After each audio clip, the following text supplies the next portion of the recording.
Hello বন্ধুরা, একটি নতুন দিনে আপনাদের সকলকে সুস্বাগত। আজকে আমরা আলোচনা করব ম্যানেজারিয়াল স্কিল নিয়ে, যার অর্থ হচ্ছে ব্যবস্থাপনাগত দক্ষতা। আপনাদের সাথে আছি আমি, মান্না দেব রায়। সম্পূর্ণ ভিডিওটা দেখবেন, আশা করি আপনাদের কাজে লাগবে। প্রথমে আমি আপনাদেরকে একটু বলে রাখি যে ম্যানেজারিয়াল স্কিল হচ্ছে একটা অর্গানাইজেশন কিংবা প্রতিষ্ঠান পরিচালনার যে ব্যবস্থাপনাগত যে দক্ষতার দরকার, সেই দক্ষতা। এই ম্যানেজারিয়াল স্কিলের গুরুত্ব অপরিসীম।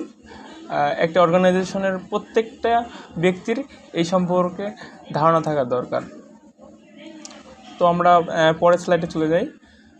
পরের স্লাইডে আমরা দেখতে পাচ্ছি যে পার্ট অফ ম্যানেজারিয়াল স্কিলস, তার অর্থ হচ্ছে ব্যবস্থাপনাগত দক্ষতার অংশ। কি কি অংশ রয়েছে? তো সেখানে আছে there have 3 parts of managerial skill, অর্থাৎ ব্যবস্থাপনাগত দক্ষতার 3টি অংশ রয়েছে, লাইক যথা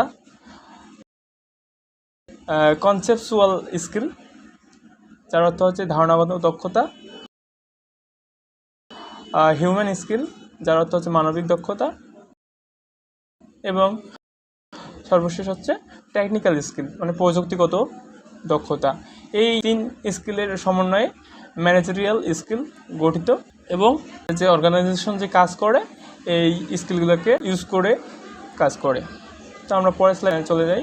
পরের স্লাইডে যে ম্যানেজারিয়াল স্কিলকে আমরা যদি 100% নিই, সেখানে আমাদের ম্যানেজমেন্টকে আমরা 3টা ভাগে স্তরে বিভক্ত করছি। সেটা হচ্ছে ফার্স্ট অফ হচ্ছে টপ ম্যানেজমেন্ট, আপনারা জানেন টপ ম্যানেজমেন্ট। এরপর আছে মিড ম্যানেজমেন্ট এবং লোয়ার ম্যানেজমেন্ট। যদি একটা আমরা গার্মেন্টসের ক্ষেত্রে উদাহরণস্বরূপ ধরি, যে টপ ম্যানেজমেন্ট, এখানে যারা ডিসিশন মেক করে তাদেরকে আমরা টপ ম্যানেজমেন্ট বলে থাকি। যেমন ধরি যে আমরা একটা ফ্লোরের ম্যানেজমেন্টকে টপ ম্যানেজমেন্ট আছে, যে একজন প্রোডাকশন ম্যানেজার টপ ম্যানেজমেন্ট। এই ক্ষেত্রে তার কোন স্কিলগুলোকে আমরা কত % ইউজ করব কিংবা করার দরকার কিংবা ব্যবহৃত হয়, সেটা নিয়ে আলোচনা করব। যে টপ ম্যানেজমেন্টের ক্ষেত্রে এসে কনসেপচুয়াল স্কিল হচ্ছে 65% ইউজ করার প্রয়োজন হয়।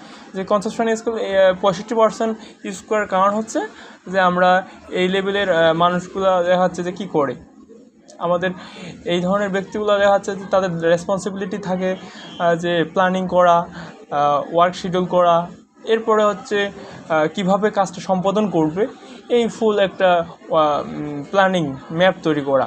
যে একটা অর্ডার আসার ক্ষেত্রে এটার সেল কত হবে, এটার শিপমেন্ট ডেট কত হবে, এবং সুইং কবে হবে, ফিনিশিং কবে হবে, এই ধরনের প্ল্যানিংগুলো করা, এবং কিভাবে লাইন সেট আপ লেআউট করবে, এটা হচ্ছে কনসেপচুয়াল স্কিল। এরপরে হচ্ছে হিউম্যান স্কিল। এখানে 30% ব্যবহৃত হয়, কারণ যেহেতু টপ ম্যানেজমেন্ট লিঙ্ক আপ আমাদের মিড ম্যানেজমেন্টের সাথে, মানুষের সাথে সম্পৃক্ত, সেহেতু এখানে দেখা যাচ্ছে 30% স্কিলের দরকার, ব্যবহার করা দরকার। যে আমাদের এখানে ম্যানের সাথে আমাদের এখানে যে কমিউনিকেশন লেভেল, এরপরে টাইম ম্যানেজমেন্ট ইত্যাদি আমাদেরকে এখানে ব্যবহার করতে হয়। সেক্ষেত্রে টপ ম্যানেজমেন্টের আর হিউম্যান স্কিল 30% ব্যবহার করা হয়।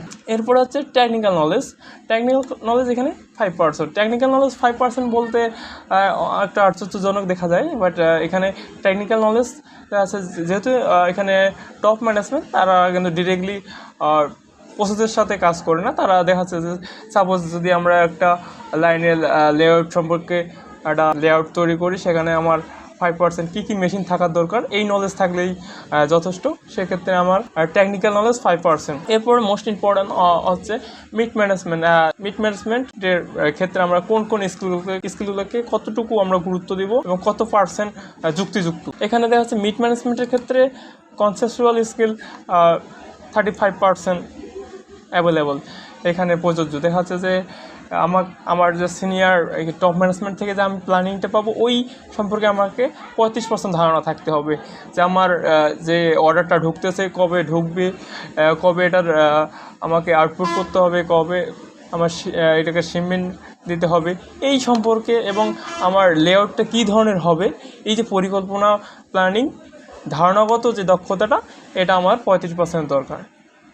আবার আসি হিউম্যান স্কিলের ক্ষেত্রে এখানে আমার হচ্ছে 30% দরকার। সেম আজ দেখা যাচ্ছে আমাকে এখানে লোয়ার ম্যানেজমেন্ট এবং টপ ম্যানেজমেন্ট উভয় ম্যানেজমেন্টের সাথে এখানে মানুষের সাথে সম্পৃক্ত কাজ করতে হবে, যোগাযোগ করতে হবে, এই মানুষের কমিউনিকেশন লেভেল, রিলেশনশিপ ম্যানেজমেন্ট এই সম্পর্কে আমার ধারণা থাকতে হবে এবং এই হিউম্যান স্কিলটাকে আমার 30% কাজে লাগাতে হবে। এরপর হচ্ছে টেকনিক্যাল যে নলেজ কিংবা টেকনিক্যাল স্কিল আমার এখানে সেম অ্যাজ এখানে আমার 35% কাজে লাগাইতে হবে। কেন?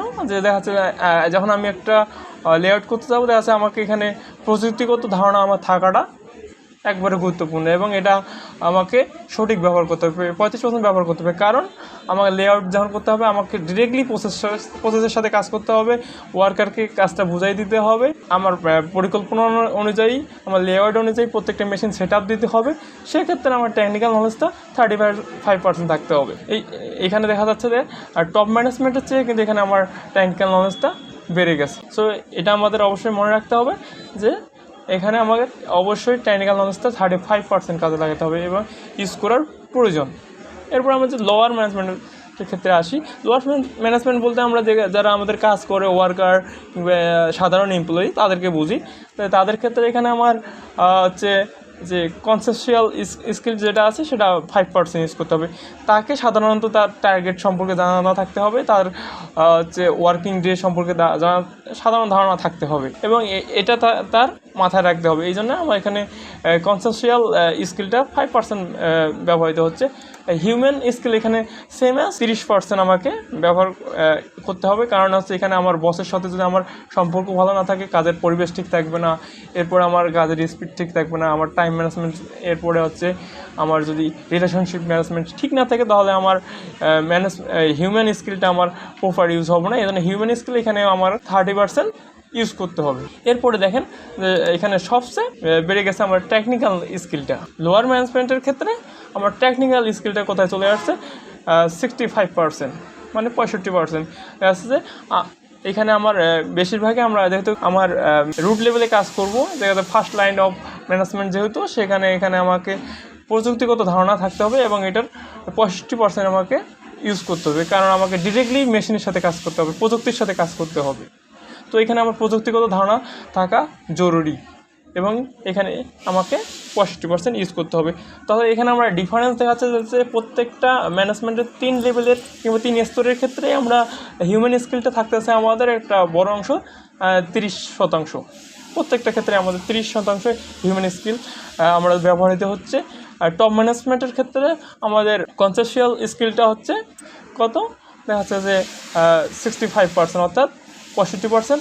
আবার বিপরীত পক্ষে আমার লোয়ার ম্যানেজমেন্টের ক্ষেত্রে টেকনিক্যাল যে স্কিলটা আছে সেটা হচ্ছে 65% ইউজ করা হচ্ছে। আর মিড ম্যানেজমেন্টের ক্ষেত্রে আমার কনসেপচুয়াল স্কিল এবং টেকনিক্যাল স্কিল সমান 35%। সো এই ছিল আজকে আমাদের ম্যানেজারিয়াল স্কিল সম্পর্কে আলোচনা। যদি আপনাদের কোনো প্রশ্ন থাকে কিংবা কোনো জানার থাকে আপনারা অবশ্যই কমেন্ট সেকশনে জানাবেন, উত্তর দেওয়ার চেষ্টা করব। ধন্যবাদ সকলকে, থ্যাংক ইউ, সবাই ভালো থাকবেন।